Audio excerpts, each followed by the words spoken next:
Dave Ramsey, you scoundrel, you. Yo, I'm Brendan. Can we trust what Dave Ramsey says about our investing and our retirement? Dave claims that we should invest differently than most people recommend, and then after that, whenever it comes time to retire and actually withdraw money out of our accounts, he has pretty wild advice. Based on everything I've read so far, we will end up bankrupt and destitute and very, very angry at Mr. Ramsey in that case. So let's test out what his claims are today. What exactly is he telling us we should invest in? How do we figure out what that is? Because he's actually super vague when it comes to this investment advice. Then we'll backtest his portfolio, and this is where it gets really interesting. We're going to take what he says, compare that to the total stock market, and we'll backtest it against my own portfolio. So let's find out if Dave's advice is the best way for us to handle our money or not so much. Well, if you're watching this video, you're probably already familiar with Dave Ramsey. He's been a name in the space for so long, so many decades, and for good reason. He's helped millions of people, probably at this point, get out of debt and build wealth, and overall just right the ship when it comes to their finances. And he does that largely through his baby steps. And this is the foundation of what it means for us to get our money handled before we start investing. Dave has 7 baby steps, and investing doesn't even come into the equation until number 4. He says before you even dream about a mutual fund or an investment return or anything like that, you've got to have $1,000 for your starter emergency fund, then pay off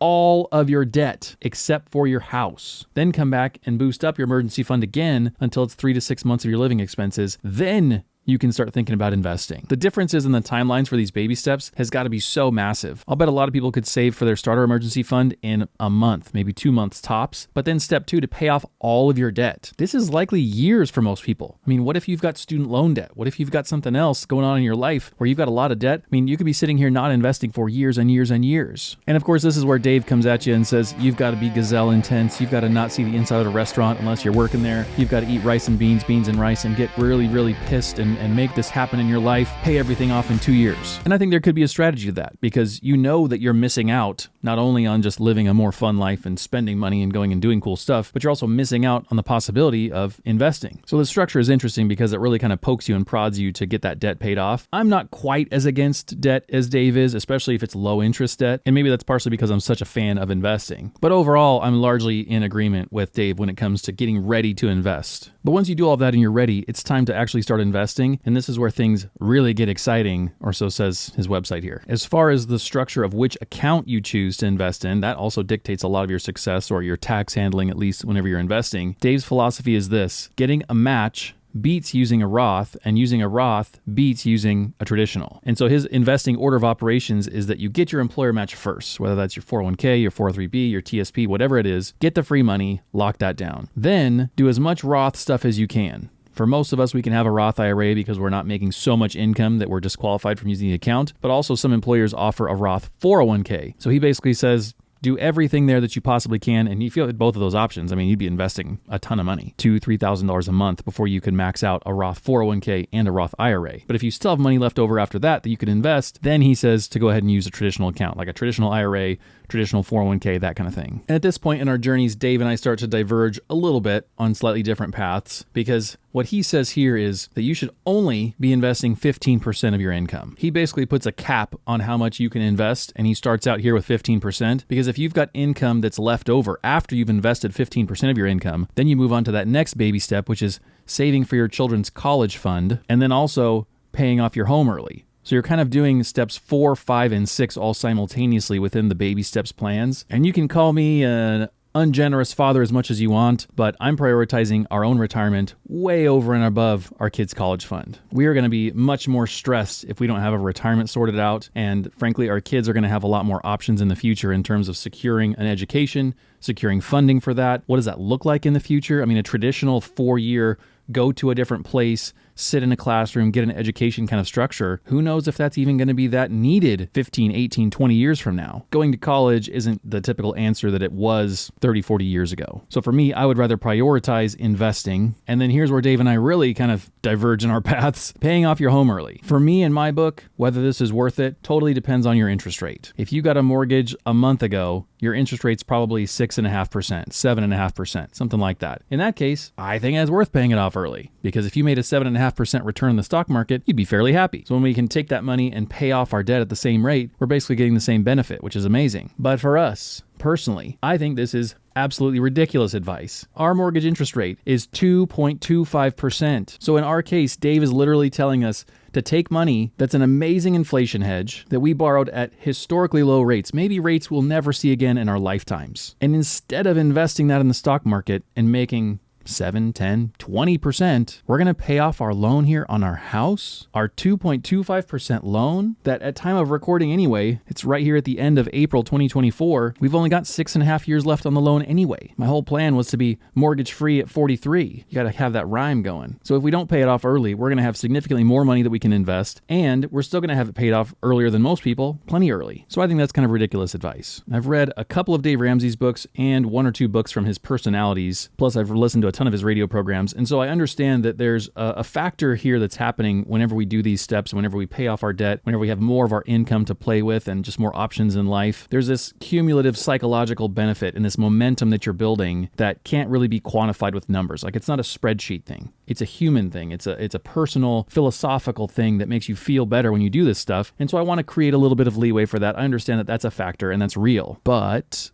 I also feel really nice psychologically when my investing accounts are growing really rapidly. I'm going to feel really good in 6.5 years when our house is paid off and we have $1, $2, $3 million invested. That'll feel really good too, Dave. And we're going to get to that outcome faster if we invest the money not paying off the house. It is what it is. So that's all the structure and the kind of underlayment before you actually start investing the way Dave recommends. Now it's time to actually test out what Dave recommends we invest in. So in his book, you've got 15% of your income. What are we doing with it? Are we stuffing it under our mattress? Are we keeping it in a toolbox in the spare bedroom? What are we doing with this money? We're obviously not keeping it in cash. Also, this is fake money. I missed. Oh, and it broke open. It's scattered all over the floor now. So when Dave Ramsey talks about investing and what we should be investing in, he starts and ends with mutual funds. And he gets into this in his website as far as why he recommends mutual funds. The big one being, compared to owning individual stocks, this is way more diverse and way less risky. So that's like the big reason. But then he also has these other 4 reasons, which are active and professional fund management, which is interesting. He calls that a pro. He says you can have dividend reinvestment. Your money makes more money, which to me, I don't think that has anything to do with being a mutual fund, but could be wrong there. He says they have lower costs. I don't know, lower costs than what? And also instant diversification. Here's where some people begin to doubt Dave's integrity because there's not really a great reason based on the numbers for us to invest with a professional manager. They're basically always more expensive than a passively managed fund. They rarely deliver better results. And so there's no justifiable reason by the numbers to pick something like this that's more expensive. So here's where things like the Reddit forums take over and people begin to kind of doubt whether or not he has our best interests at heart, because he also recommends that everybody go through one of his SmartVestor pros. They used to be called endorsed local providers. They're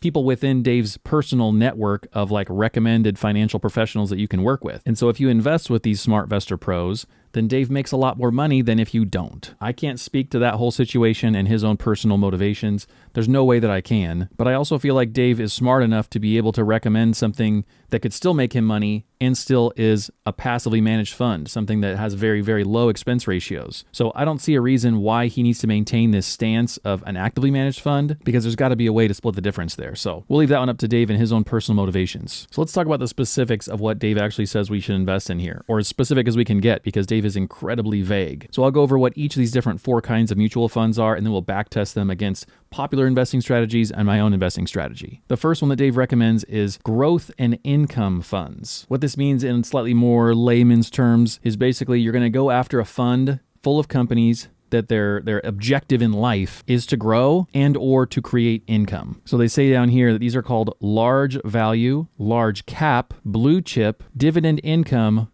or equity income funds. And I mean, of each of those types, there's a bunch. Like you could pick from a lot of these different ones. So this is actually a pretty wide swath. Like this is not narrowing it down a whole lot for us. For the next quadrant of our investing portfolio per Dave, we should seek out growth funds. So he says that these are slightly smaller companies whose goal is to grow. You could look up mid-cap companies or equity funds. Okay, we'll find those. Then there's 2 more. Aggressive growth funds are the wild child of your portfolio. So this is an aggressive fund that's usually a smaller company. So you could look up like small cap growth companies. You could also look up emerging market in terms of what the fund is, or you could call it an aggressive growth fund. So we've got a lot of stuff to choose from there. And then finally, the last is international funds, because you don't want to just have everything in the United States, even though historically we typically have the best growth. And then the interesting thing about all these is that Dave recommends that you invest in them in equal proportions. So it's 25% of each of those four. Very simple. 25, 25, 25, 25. Slam your money in there and then somehow beat the market. Because what Dave says we should also do is sort these out and look for some that have past performance that have typically beaten the S&P 500. That's another one of those awkward things that I don't really understand Dave's motivation to recommend, because every investing disclosure ever in the history of the world is past performance doesn't guarantee future results. Just because a particular mutual fund maybe did beat the S&P 500 in the last 10 or 20 years doesn't mean it's going to continue to do that. So it's one of those kind of awkward things. Like, I have a lot of respect for Dave. I think what he says and promotes has helped a lot of people, but stuff like this just kind of makes my skin crawl a little bit. Specifically, Dave says do not invest in things like bonds, apparently at all, fixed annuities, which are an insurance product, single stocks, we talked about that, CDs, which are just a banking product, variable annuities, again, another investing product, REITs, which are very easy to find in your stock market kind of brokerage app, but he doesn't recommend that for some reason, even though he's a real estate guy. You would think he would love that. Cash value or whole life insurance, and also separate account managers. I don't even know what he means by that. As a whole, Dave and I are in agreement here. I don't really have anything against a CD, and I'm invested in a few REITs, but otherwise, we're largely on the same page. So now let's open up Seeking Alpha and see if we can figure out how to find something like this kind of thing that Dave recommends. So first, I'm looking at top US equity ETFs. I think we found our first winner here. So this is going to be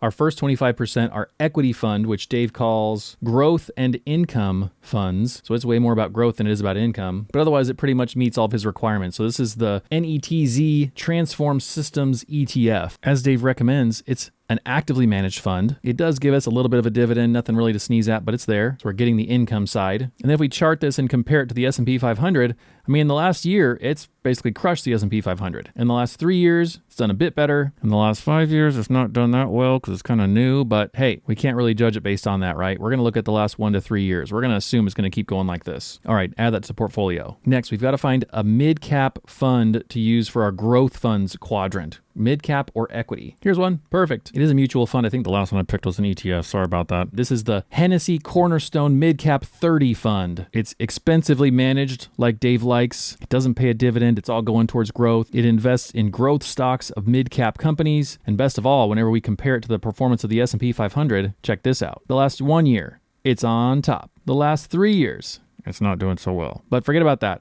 Look, the last 5 years, it's a bit better. In the last 10 years, we're not going to talk about. Okay, we found our fund. Now we've got to find an aggressive fund. So something emerging market, something small cap, something that's really, really aggressive. This is the Needham Aggressive Growth Fund. Has a massive expense ratio because that's what Dave loves. And it has put a whooping on the S&P 500. Look at this chart over the last year. This fund has gone up 55%, and the S&P has only gone up 22%. That's pretty nuts. About the last 3 years. Technically, it's still on top. It's not by a ton, but it's on top. The last 5 years, wow. Total growth was 118%, where the S&P is only 73. Don't look at 10 years out. Stop at 5. Okay, we got ours. All right, now the hard part's down. We just got to find our international mutual fund, and we'll be able to back test this. And we've got it, the Dodge & Cox International Stock Fund No Load. This is the benchmark that it tests its portfolio against. It's the MSCI EAFE, which is Europe, Australia, and Far East. It's got a fairly hefty expense ratio of 0.62%. It's got a bit of a dividend. This is accidental, but we'll take it, 2.2%. And even though it's not beating the S&P 500, this is basically the best performance I could find out of an international mutual fund, because in the last 5 years, it's up 20%. So we're going to take it and move on. All right, now we got our 4 symbols. Let's make this portfolio happen. So now what we're going to do is back test all of this and compare it to the stock market as a whole. We'll compare it to my own investments, and we'll see who comes out on top. Something Dave Ramsey-ish versus the most simple way to invest overall, which is to buy a total stock market index fund, versus my own portfolio that's performed the best out of anything else I've ever invested in. Let's go. We're using Portfolio Visualizer, which is a totally free tool. I don't have any affiliation with them. They're just an awesome free tool. So we're going to pretend like we invested 10 grand back in 2010 into each one of these 3 portfolios and see who comes out on top. So let's find out the results here. Got everything set up. Portfolio number 1 will be Dave Ramsey's. Portfolio number 2 will be just investing in a total stock market index fund. Easy. Portfolio number 3 is my own. Let's go. So this is Dave Ramsey's portfolio, the cute little 4-part quadrant here, the total stock market, and then my own. Wow, look at this chart. Dave Ramsey. you scoundrel, you. He came out on top. I cannot believe this. Gosh, dang it. I wanted him to be wrong. If I'm honest, I wanted to be right, and I wanted Dave to be wrong. But that's why we make a video like this, right? We got to backtest things. We got to determine the truth. Dang it, Dave, you son of a gun. So let's dive into the details here. Okay, I noticed something tricky here. This only goes back to January of 2023. It doesn't go all the way back to 2010 whenever I started this, whenever my intention was to start this. And it says that our time period was constrained because of NETZ, the one fund that we picked that has largely been responsible for outperformance. So now I want to retest this. I want a second shot. I want to see if I have a chance of winning. Dave Ramsey. I have nothing against Dave. I just like a little friendly competition. So I want to find something to replace our NETZ portfolio here. Grrr, Dave. All right, now we've gone back and found something that has a much longer history than NetZ, so we can hopefully trust it a little bit more, even though it probably doesn't get quite as good of a return as that, because that thing was ridiculous. This is the T. Rowe Price Institutional Large Cap Core Growth Fund. It means institutional. So this invests in the growth of stocks of large cap companies, which is what we're looking for. It is a mutual fund. It does have fairly high expense ratios. Dave says we can have a growth in income for this one, so we've got a 3.3% dividend yield, which is pretty sexy. And then the chart gets really sexy, because look at this. Year to date, crushing the S&P 500. 1 year, crushing the S&P 500. 3 years, not doing so well. But wait, 5 years, a little bit better, but still not doing very well. Getting crushed by the S&P 500. But look at the 10-year view. Whoa, dude. Right before the pandemic, this thing was murdering the S&P 500. So for the last 10 years, this thing's gotten almost a 200% return, and the S&P's at 171%. I think we found ourselves a winner. Let's sub this in and then redo our comparison and see what the truth is here. I'm stoked. NetZ. Get out of here, you little youngster. All right, reanalyze. Boom. His little portfolio breakdown still looks the same. So do ours. Gosh dang it, Dave. It's not any better. He's still on top. VTI still beat me, and I'm here at the bottom, just losing. Oh, Dave. Maybe there's a reason why you're so popular, son of a gun. So now we've got a better idea of what this actual return would have been like from all the way back in 2010 until now. We're talking about 14 years now. So Dave's portfolio is this one here. Final balance, 25 large. VTI, the total stock market index fund, would have done really well, more than doubled your money, but $3,000 shy of Dave. And then my little stinking portfolio crawling up behind everyone else with 19 grand, just losing. I mean, it's still a great return. Like, I would still rather have $9,900 more than if I hadn't invested, but compared to the other two, it's not holding a candle. And you can see the compound annual growth rate tells the story. 19%? Dave, way to go. VTI had 16%. I had 14%. I mean, they're all good, but the interesting thing is that his best year is better than either of the other two's best year, but his worst year isn't as bad. So he's found a way. Well, I've found a way because I made these portfolios, dang it. He didn't tell us what to invest in. I'm just playing around on the internet, and this is not financial advice, but we have found a way to have better best years and not as difficult worst years. That's incredible. All right, well, Dave Ramsey held his own in our little investing test here, and I was at least as surprised as you were to find out that I got whooped by him. The one and only part of this that we probably didn't account for are those higher expense ratios with Dave's funds. But even with that, I mean, we're talking about a 1% expense ratio. So over the course of time, if we knock that down by 1%, he may still have beaten us. Otherwise, it would have been really, really close. What I would probably try and do is take a similar philosophy to Dave if I was going to use his actual investing advice and invest in similar things in similar proportions with a similar vetting process, maybe, but find stuff with lower fees. Why would you not seek out low fees from a passively managed fund?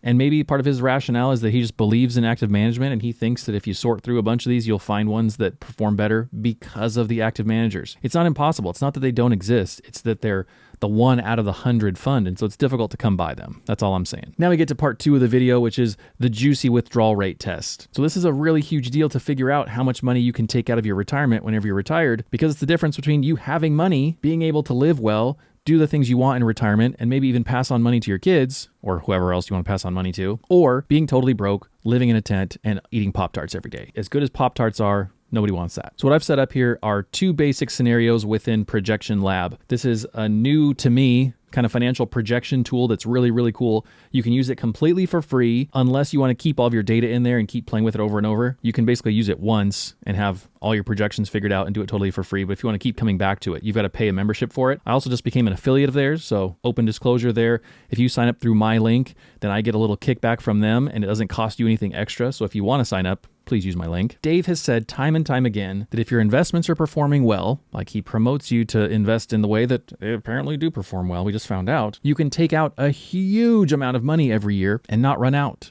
not go bankrupt. This is my single biggest qualm with Dave Ramsey's investing strategy. Anything that I've ever done research into withdrawal rates states that whenever you get into a 5, 6, 7% withdrawal rate, then you're going to run out of money. It just flat doesn't work over the long term, especially if you're retiring early. And what does Dave recommend? A 10% withdrawal rate. This is huge. This is a crazy amount of money. He's saying you can take out 10% of all of your invested money every year and be okay. Well, you make 12%, you can take out 10%. Dave doesn't talk like an old Civil War general, but that was my best impression. Thankfully, Projection Lab can do a bunch of work for us and make this an easy test. So we're just starting off with its standard profile, the investments, the way that it has it, all of that will be held constant, and we're just going to run a test and see what our chances of success are compared to a regular withdrawal rate. So we'll run this test, and it's calling it risky. You've got a 47.4% chance of success. What this test is really telling us is based on the history of the stock market, about half the time, a little more than half the time, if the stock market performs the way it has, you'd be out of money. You'd be destitute. The other sort of half the time, you'd probably be okay if it performs like it has. And that's what these little red and blue lines are telling us. So it's saying if the stock market performs like it has in the past in the bottom 10% of scenarios, then you would run out of money at 66. It would be a bummer. You'd be buying tents and Pop-Tarts. Nothing left. Even if it does a little bit better than that, and it's in the bottom 25% of the past performance of the stock market scenarios,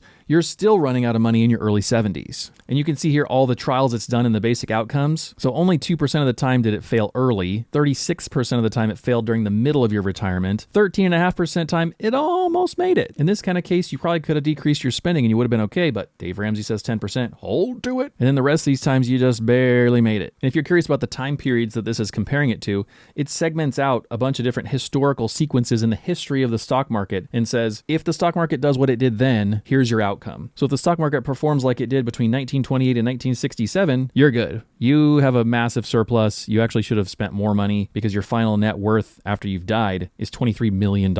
And they do this really nicely because it's all color-coded. So if any of these are green, it means you had a large surplus. If any of them are blue, you're comfortable. If any of them are red, it means you failed. And you can see with this historical sequence, it kind of starts early on from 1928, and then we're coming back towards modern times. So right after World War II, the stock market would have left you bankrupt. If you invested like this and withdrew like this, it wouldn't have worked out. The 60s and 70s, you would have been okay. If we have another period like the 80s and 90s, not good for us, at least if we're withdrawing like Dave Ramsey says. And then we have kind of mixed results from the Great Recession until now, where some years we just kind of barely made it, a lot of years we would have failed, and then it just goes on and tries all these different time periods, all the way down to 192 different trial periods. For me, just fiddling with my own retirement numbers, I want this chance of success rate to be upwards of 80%, knocking on the door of maybe 90%, just to make sure that we're not going to run out of money. And that might even be too conservative, but my goal would be able to retire early and live off that money for 40, 50 years, and maybe even give some away after we die. So I want that success rate to be really, really high. So for me, instead of doing what this says, which is a 10% withdrawal rate strategy, this is what Dave talks about all the time, I want to test this again with a much, much smaller withdrawal rate. So what that means is everything else is held constant. All of your income, your savings, your investments, the way everything else happens within this model stays exactly the same. The only variable we're changing is taking out less money per year. Yes, that does mean that whoever's living this life in retirement has less money to spend, but if it makes a difference between them being successful or not, that's the decision we got to make. So I've pre-configured this within Projection Lab. It made it really easy. You've got all these different plans. So you can kind of like have a setup, probably mimicking where you are today, and then have multiple different plans that then show you different possible like life outcomes. You could say, well, what if I keep working until I'm 60? You could build that into a plan. Or what if I keep working until I'm 45 and have that be a secondary plan? Whatever you want to do, you can change the plans up in here and kind of save those different variables and trajectories for your own life. For me to do this, all I did was duplicate the same exact first plan, but with a 4% withdrawal rate instead of a 10% withdrawal rate. So now let's run this and see if it's any better. I would guess this would make a massive difference. I'm not going to run it yet. Let's reveal this together. I would guess to go from a 10% withdrawal rate down to 4, it probably doesn't double your chance of success because you're withdrawing less than half as much, but it's got to be way up there. 60% chance of success, 70%. I'm going to guess 64% chance of success. Let's run it. Wow. 100% success rate. There is not a period in the stock market's past where you could have had a financial situation that started like these people did, withdraw 4% of your money and have a problem. There's not a single scenario where you could fail. Look at that. Every single historical sequence is a pass. Some are a large surplus, some are comfortable. Wow, are there any that barely made it? Wow, literally one trial barely made it. That's incredible. And in this case, I would say that's probably even too safe for how you want to live your life. I mean, unless you're just comfortable where you're at, you've got a bunch of extra money and that's fine with you. For me, I would want to like do a little bit more cool stuff and spend more money than that and decrease my success rate by doing that. Plan on spending more or giving more or doing something like that. But the difference that makes to go from withdrawing 10% of your invested money every year in retirement to only going down to 4, it's ridiculous. It's breathtaking. It's way more than I thought it would even be. That's incredible. So I think what Dave's given us here is a kind of mixed bag of financial advice and investing advice. Setting yourself up to invest is wise. Making sure that you can actually afford to do that, you have a secure financial footing, is a good plan. Investing in stuff that performs as well as his stuff apparently does is a big boost. I think I would rather have people investing more than 15% of your household income because I don't think it's worth it to shovel tons of money into your kid's college fund or to pay off your house early. So I think you could reach financial independence earlier or have more fun along the way if you don't use that money for that reason. And then when it does come time to retire, I don't think you should plan on running out of money by withdrawing 10% like Dave says you should. Thanks for coming along with the ride to fact check Dave with me. The secret comment word for today is baby, and YouTube thinks you would love this video next. See you guys tomorrow. Bye. This is a battle, guys. This is a fierce battle. Whoa, oh boy. We're running out of time, fam. Bro, it is so hard to find something that doesn't get just destroyed by the S&P 500 because it's so good. Tick tock. Time is running out. We gotta end this thing.